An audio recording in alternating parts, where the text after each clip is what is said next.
नमस्कार। मैं professor S Narayan Raju YouTube channel में आप सबका मैं स्वागत करता हूँ। गोस्वामी तुलसीदास द्वारा रचित श्री रामचरितमानस के अयोध्या कांड से संबंधित विभिन्न पदों की व्याख्या की इस श्रृंखला में आज और एक पद की व्याख्या अब मैं करने जा रहा हूँ। अब प्रभु श्री रामचंद्र जी सीता सहित वापस विवाह के बाद अयोध्या आने के बाद विभिन्न घटनाएं जैसे आगे बढ़ रही हैं, गोस्वामी तुलसीदास जी के शब्दों में पहले पद और इसके साथ साथ अर्थ भी हम देखेंगे। एक समय सब सहित समाजा, राज सभा रघुराज विराजा, सकल सुकृत मूरति नर नाहु, राम सुजसु सुनि अति उचाहु, नृप सब रहहि कृपा अभिलाषें, लोकपि करहि प्रीति रुक राखे, त्रिभुवन तीन काल जग माही, भूरी भाग दशरथ समनाही, मंगल मूल राम सुत जासु, जो कुछ कहिबु तोर सब तासु, राय सुभाई मुकुर कर लीन्हा, बदन बिलो की मुकुट सम कीन्हा, श्रवण समीप भय सित केसा, मनहु जरट पन अस उपदेसा, नृप जुबराज राम कहु देहु, जीवन जन्म लाह किन लेहु, यह विचारु उर आनि नृप सुदिन सुअवसर पाई, प्रेम पुलक तन मुदित मन गुरहि सुनायव जाई। देखिए गोस्वामी तुलसीदास जी रामचरितमानस को कैसे आगे लेके जाते हैं, क्योंकि सबसे पहले प्रजा और प्रजा के साथ साथ अब आगे की जो घटना देखें। एक समय सब सहित समाचा, राज सभा रघुराज विराजा, सकल सुकृत मूरति नर नाहु, राम सुजसु सुनि अति उचाहु। एक समय रघुराज मतलब रघुकुल के राजा दशरथ अपनी संपूर्ण मंडली के साथ राज्यसभा में विराजमान थे।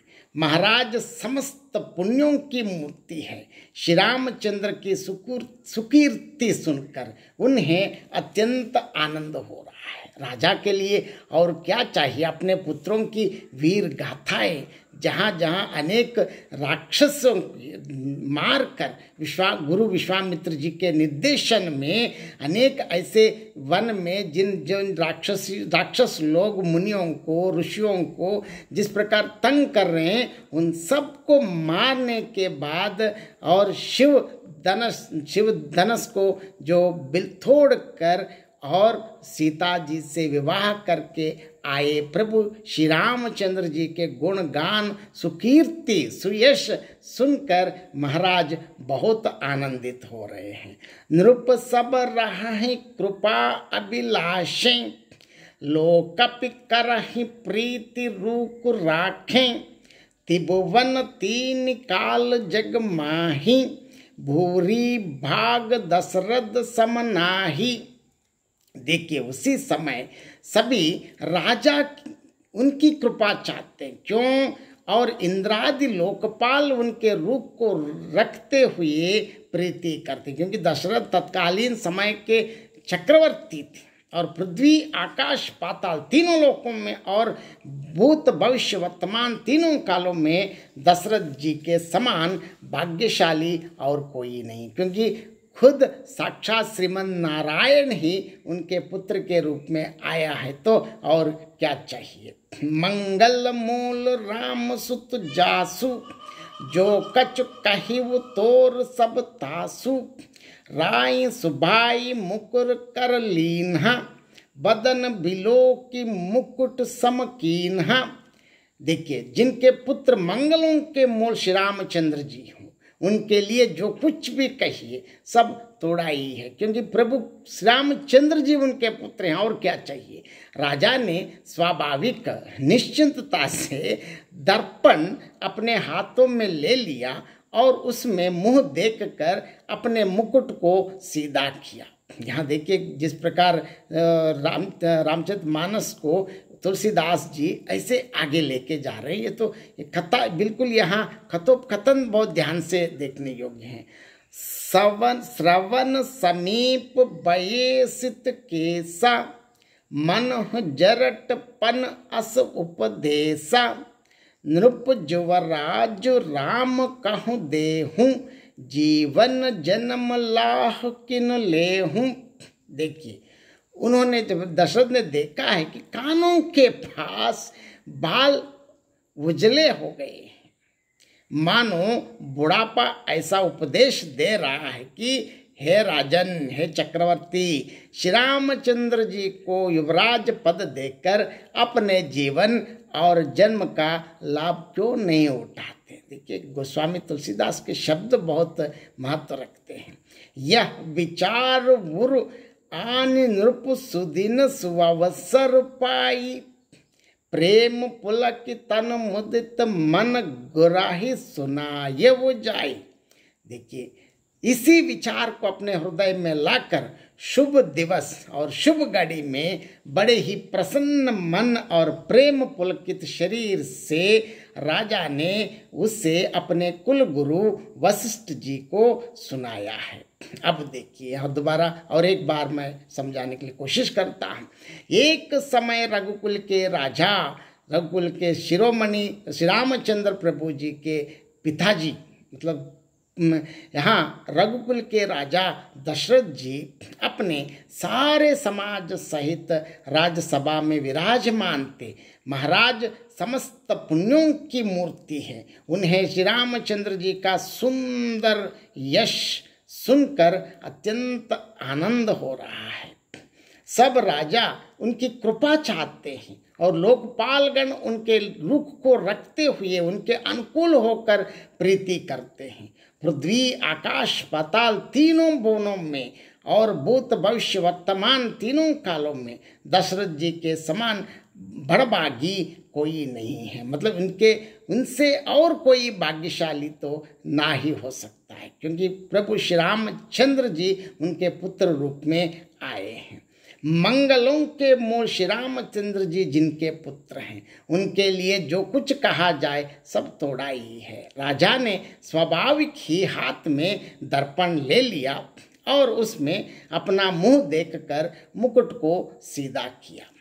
कानों के पास बाल सफेद हो गए, मानो बुढ़ापा ऐसा उपदेश कर रहा है कि हे राजन, श्री रामचंद्र जी को युवराज पद देकर अपने जीवन और जन्म का लाभ क्यों नहीं लेते। यहाँ देखिए तुलसीदास कथा को ऐसे आगे ले जाते हैं, बिल्कुल एक एक घटना क्रम में ये लोग बिल्कुल ऐसे यहाँ सबसे तो तुलसीदास तो खुद कहा है कि स्वांता सुखाय रघुनाथ गाथा, लेकिन इसमें भी उनकी जो कवित्व प्रतिभा अपने आप दिखती है, क्योंकि कथा को आगे कहीं भी आपको घटनाहीनता दिखती नहीं। यही राम कथा की विशेषता है। कोई भी ऐसा घटना, ऐसी एक घटना नहीं दिखती है कि यह थोड़ा नीरस है, क्योंकि राम कथा को सुनने में ही एक अलग आनंद मिलता है। यहाँ तुलसीदास और आगे यहाँ इसको ऐसे लेके जा रहे हैं, कानों के पास